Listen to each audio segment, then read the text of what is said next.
everyone. It's time for Mrs. Blue Reads. As we know, we started The Wonderful Wizard of Oz last week, and we are on Chapter 4, Wonderful Wizard of Oz by L. Frank Baum, pictures by W. W. Denslow, and published by Seawolf Press. Chapter 4 is the road through the forest. She's finding her way to the Emerald City. After a few hours, the road began to be rough, and the walking grew so difficult that the Scarecrow often stumbled over the yellow bricks, which were here very uneven. Sometimes, indeed, they were broken or missing altogether, leaving holes that Toto jumped across and Dorothy walked around. As for the Scarecrow, having no brains, he walked straight ahead, and so stepped into the holes and fell at full length on the hard bricks. It never hurt him, however, and Dorothy would pick him up and set him upon his feet again, while he joined her in laughing merrily at his own mishap. The farms were not nearly so well cared for here as they were further back. There were fewer houses and fewer fruit trees, and the farther they went, the more dismal and lonesome the country became. At noon they sat down by the roadside near a little brook, and Dorothy opened her basket and got out some bread. She offered a piece to the Scarecrow, but he refused. "I am never hungry," he said, "and it is a lucky thing I am not, for my mouth is only painted, and if I should cut a hole in it so I could eat, the straw I am stuffed it with would come out, and that would spoil the shape of my head." And here's a picture of the Scarecrow being made. Dorothy saw at once that this was true, so she only nodded and went on eating her bread. "Tell me something about yourself and the country you came from," said the Scarecrow, when she had finished her dinner. So she told him all about Kansas and how gray everything was there, and how the cyclone had carried her to this queer land of Oz. The Scarecrow listened carefully and said, "I cannot understand why you should wish to leave this beautiful country and go back to the dry, gray place you call Kansas." "That is because you have no brains," answered the girl. "No matter how dreary and gray our homes are, we people of flesh and blood would rather live there than in any other country. Be it ever so beautiful, there is no place like home." The Scarecrow sighed. "Of course I cannot understand it," he said. "If your heads were stuffed with straw like mine, you would probably all live in the beautiful places, and then Kansas would have no people at all. It is fortunate for Kansas that you have brains." "Won't you tell me a story while we are resting?" asked the child. Scarecrow looked at her reproachfully and answered, "My life has been so short that I really know nothing whatever. I was only made yesterday, day before yesterday. What happened in the world before that time is all unknown to me. Luckily, when the farmer made my head, one of the first things he did was to paint my ears so that I could heard what was going on. There was another Munchkin with him, and the first thing I heard was the farmer saying, 'How do you like those ears?' 'They aren't straight,' answered the other. 'Never mind,' said the farmer. 'They are ears just the same,' which was true enough. 'Now I'll make the eyes,' said the farmer. So he painted my right eye, and as soon as he was finished, found myself looking at him and everything around me with a great deal of curiosity, for this was my first glimpse of the world." "That's a rather pretty eye," replied the Munchkin, who was watching the farmer. "Blue paint is just the color for eyes." "I think I'll make the other a little bigger," said the farmer. And when the second eye was done, I could see much better than before. Then he made my nose and my mouth, but I did not speak, because at that time I didn't know what a mouth was for. I had the fun of watching them make my body and my arms and legs, and when they fastened on my head at last, I felt very proud, for I thought I was just as good a man as anyone. "This fellow will scare the crows fast enough," said the farmer. "He looks just like a man." "Why, he is a man," said the other, and I quite agreed with him. The farmer carried me under his arm to the cornfield and set me up on a tall stick where you found me. He and his friends soon after walked away and left me alone. I did not like to be deserted this way, so I tried to walk after them, but my feet would not touch the ground, and I was forced to stay on that pole. It was a lonely life to lead, for I had nothing to think of, having been made such a little while before. Many crows and other birds flew into the cornfield, but as soon as they saw me, they flew away again, thinking that I was a Munchkin. And this pleased me and made me feel that I was quite an important person.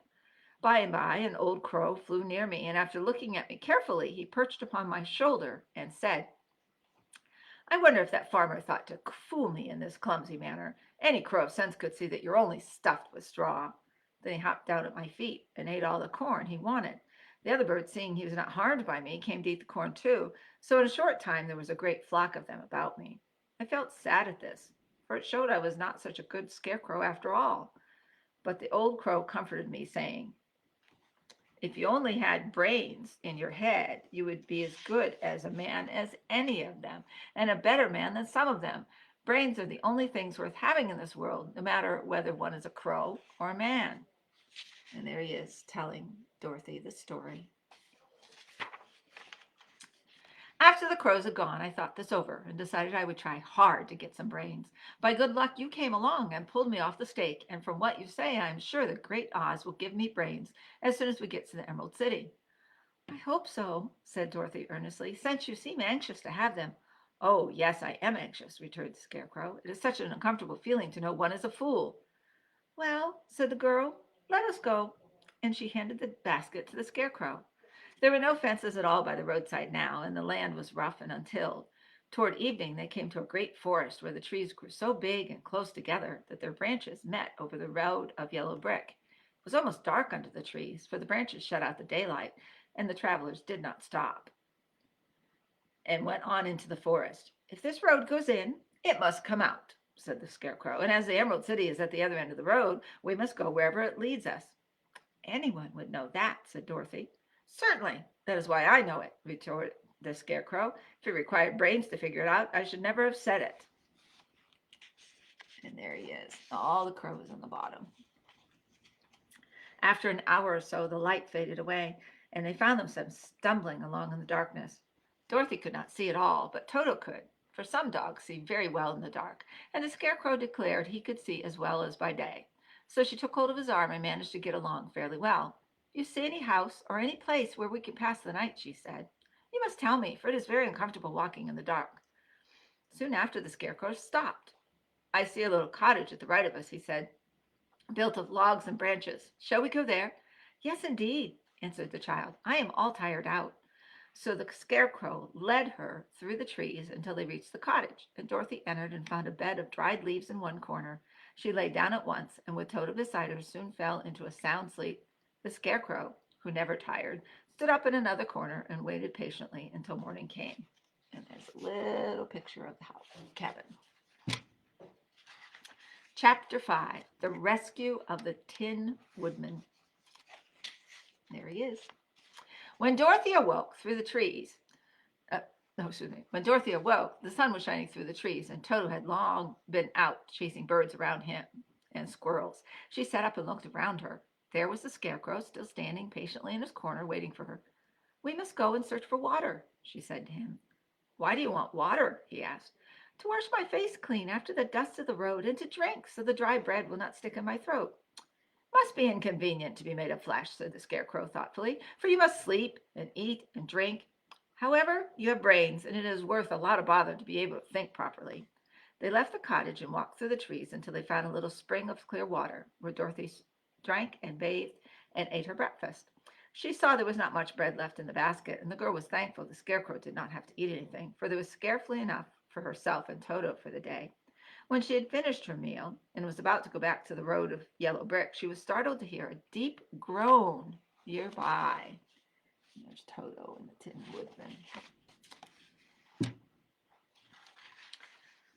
What was that? She asked timidly. I cannot imagine, replied the Scarecrow, but we can go and see. Just then another groan reached their ears, and the sound seemed to come from behind them. They turned and walked through the forest a few steps when Dorothy discovered something shining in a ray of sunshine that fell between the trees. She ran to the place and then stopped short with a little cry of surprise. One of the big trees had been partially chopped through, and standing beside it with an uplifted axe in his hands was a man made entirely of tin. His head and arms and legs were jointed upon his body, but he stood perfectly motionless, as if he could not stir at all. Dorothy looked at him in amazement, and so did the Scarecrow, while Toto barked sharply and made a snap at the tin legs, which hurt his teeth. Did you groan? Asked Dorothy. Yes, answered the Tin Man. I did.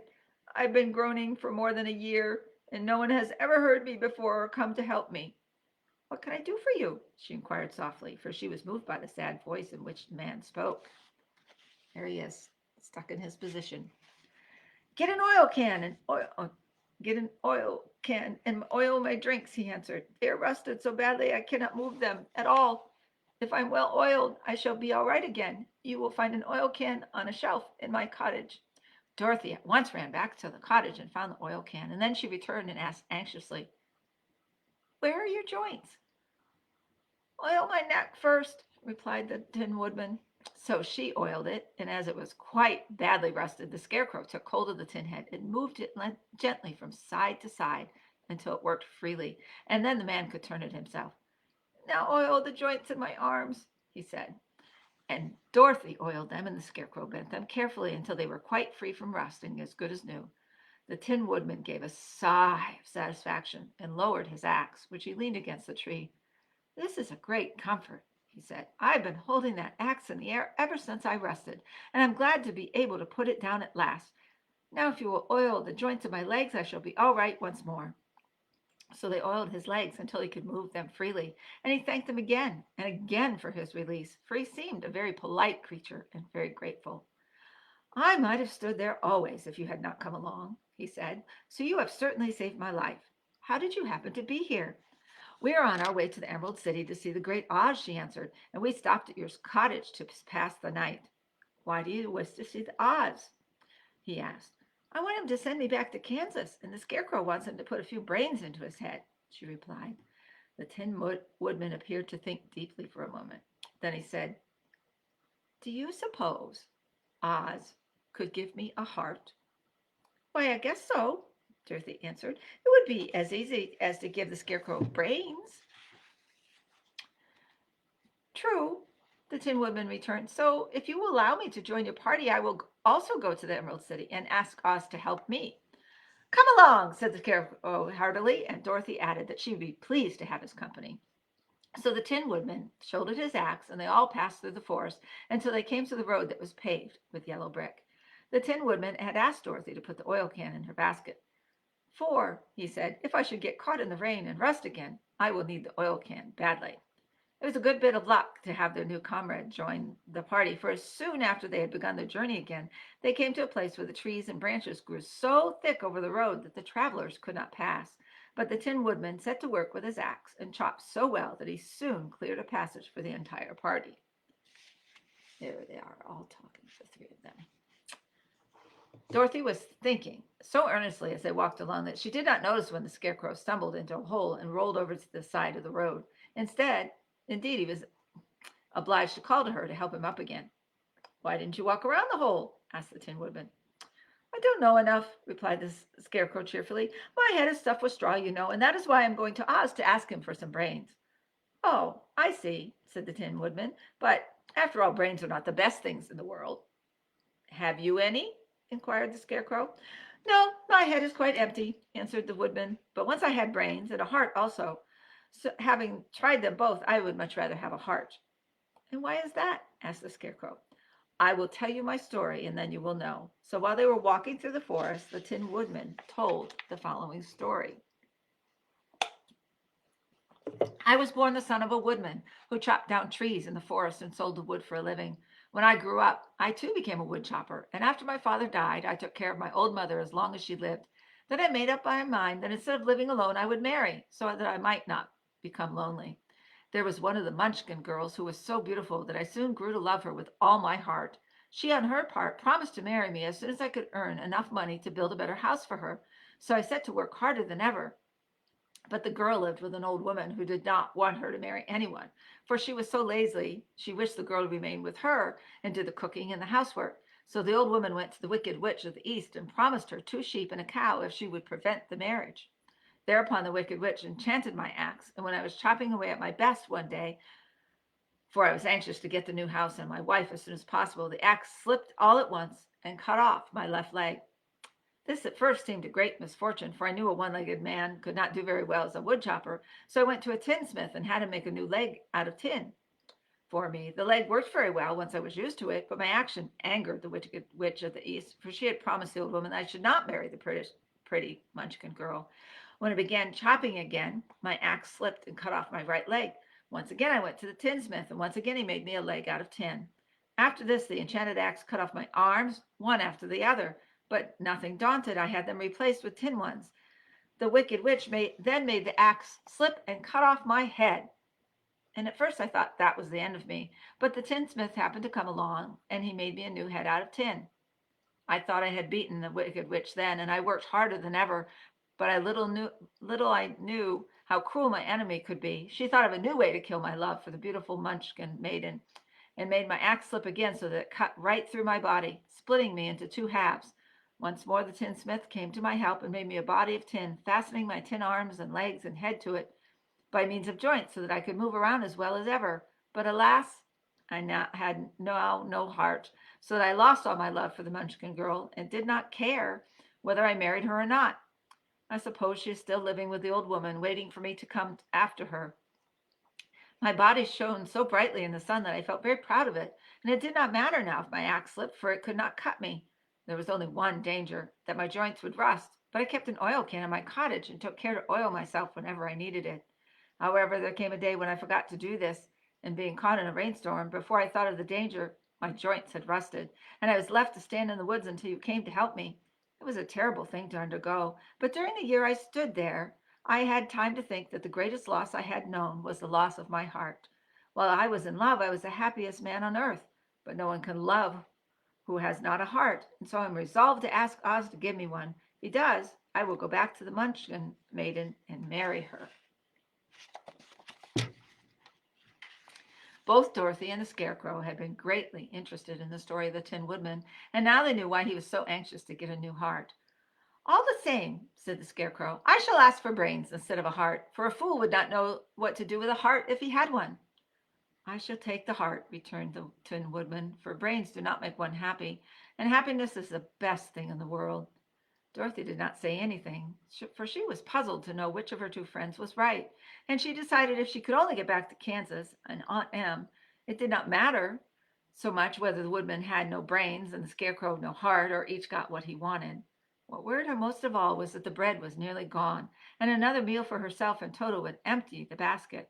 To be sure, neither the woodman nor the Scarecrow ever ate anything, but she was not made of tin or straw, and could not live unless she was fed.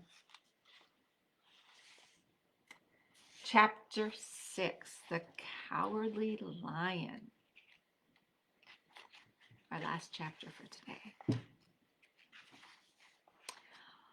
All this time, Dorothy and her companions had been walking through the thick woods. The road was still paved with yellow brick, but these were much covered by dried branches and dead leaves from the trees, and the walking was not at all good. There were few birds in this part of the forest, for birds love the open country where there is plenty of sunshine. But now and then there came a deep growl from some wild animal hidden among the trees. These sounds made the little girl's heart beat fast, for she did not know what made them. But Toto knew, and he walked close to Dorothy's side and did not even bark in return. How long will it be, the child asked of the Tin Woodman, before we are out of the forest? I cannot tell, was the answer, for I have never been to the Emerald City. But my father went there once when I was a boy, and he said it was a long journey through a dangerous country. Although nearer to the city where Oz dwells, the country is beautiful.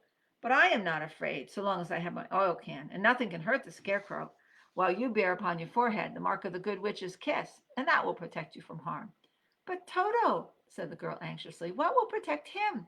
We must protect him ourselves if he is in danger, replied the Tin Woodman.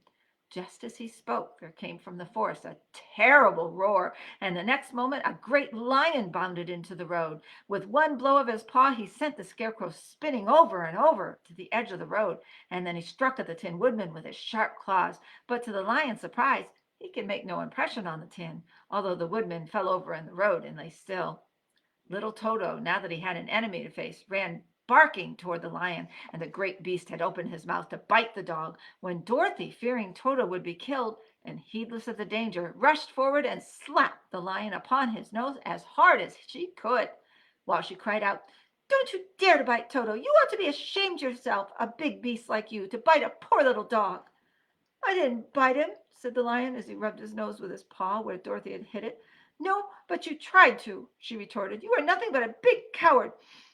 "I know it," said the lion, hanging his head in shame. "I've always known it, but how can I help it?" "I don't know, I'm sure. To think of you striking a stuffed man like the poor Scarecrow." "Is he stuffed?" asked the lion in surprise, as he watched her pick up the Scarecrow and set him upon his feet. while she patted him back into shape again. Of course he's stuffed, replied Dorothy, who was still angry. That's why he went over so easily, remarked the lion. It astonished me to see him whirl around so. Is the other one stuffed too? No, said Dorothy. He's made of tin, and she helped the woodman up again. That's why he nearly blunted my claws, said the lion. When they scratched against the tin, it made a cold shiver run down my back. What is that little animal that you are so tender of? He is my dog, Toto, answered Dorothy. Is he made of tin or stuffed? Asked the lion. Neither. He's a meat dog, said the girl. Oh, he's a curious animal and seems remarkably small. Now that I look at him, no one would think of biting such a little thing, except a coward like me, continued the lion sadly. What makes you a coward? Asked Dorothy, looking at the great beast in wonder, for he was big as a small horse. There he is. It's a mystery, replied the lion. I suppose I was born that way. All the other animals in the forest naturally expect me to be brave, for the lion is everywhere thought to be the king of beasts. I learned that if I roared very loudly, every living thing was frightened and got out of my way. Whenever I've met a man, I've been awfully scared, but I just roared at him, and he has always run away as fast as he could go. If the elephants and the tigers and the bears had ever tried to fight me, I should have run myself. I'm such a coward. But just as soon as they hear me roar, they all try to get away from me, and of course I let them go. But that isn't right. The king of beasts shouldn't be a coward, said the scarecrow. I know it, returned the lion, wiping a tear from his eye with the tip of his tail. It is my great sorrow. It makes my life very unhappy. But whenever there is danger, my heart begins to beat fast. Perhaps you have heart disease, said the Tin Woodman. It may be, said the lion.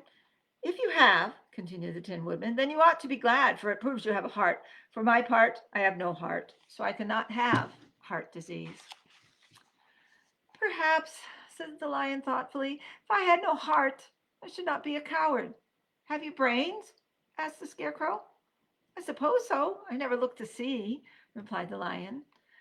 I'm going to the Great Oz to ask him to give me some, remarked the scarecrow, for my head is stuffed with straw. And I'm going to ask him to give me a heart, said the woodman. And I'm going to ask him to send Toto and me back to Kansas, added Dorothy. Do you think Oz could give me courage? Asked the cowardly lion. Just as easily as he could give me brains, said the scarecrow, or give me a heart, said the Tin Woodman, or send me back to Kansas, said Dorothy. Then, if you don't mind, I'll go with you, said the lion, for my life is simply unbearable without a bit of courage. You'll be very welcome, answered Dorothy, for if you will help to keep away the other wild beasts. Seems to me they must be more cowardly than you are if they allow you to scare them so easily. They really are, said the lion, but that doesn't make me any braver, and as long as I know myself to be a coward, I shall be unhappy. And there he is, very unhappy. So once more the little company set off upon the journey, the lion walking stately strides at Dorothy's side. Toto did not approve of this new comrade at first, for he could not forget how he nearly had been crushed beneath the lion's great jaws. But after a time he became more at ease, and presently Toto and the cowardly lion had grown to be good friends. During the rest of that day there was no other adventure to mar the peace of their journey. Once, indeed, the Tin Woodman stepped upon a beetle that was crawling along the road and killed the poor little thing. This made the Tin Woodman very unhappy, for he was always careful not to hurt any living creature, and as he walked along he wept several tears of sorrow and regret. These tears ran slowly down his face and over the hinges of his jaw, and there they rested. When Dorothy presently asked him a question, the Tin Woodman could not open his mouth, for his jaws were tightly rusted together. He became greatly frightened at this and made many motions to Dorothy to relieve him, but she could not understand. The lion was also puzzled to know what was wrong, but the scarecrow seized the oil can from Dorothy's basket and oiled the woodman's jaws so that after a few moments he could talk as well as before. This will serve me a lesson, said he, to look where I step. For if I should kill another bug or beetle, I should surely cry again, and crying rests my jaws so that I cannot speak. Thereafter he walked very carefully, with his eyes upon the road. And when he saw a tiny ant twiddling by, he would step over it so as not to harm it. The Tin Woodman knew very well he had no heart, and therefore he took great care never to be cruel or unkind to anything. You people with hearts, he said, have something to guide you, and need never do wrong. But I have no heart, and so I must be very careful. When Oz gives me a heart, of course, I needn't mind so much. That's our 3 chapters for today. Next week, we'll start with chapter 7, The Journey to the Great Oz. So Dorothy wants to go home with Toto to Kansas. Scarecrow wants brains. The Tin Woodman wants a heart. And the Cowardly Lion wants some courage. Will they get what they're looking for? We'll be reading more. Have a wonderful afternoon and a nice Thanksgiving. Bye.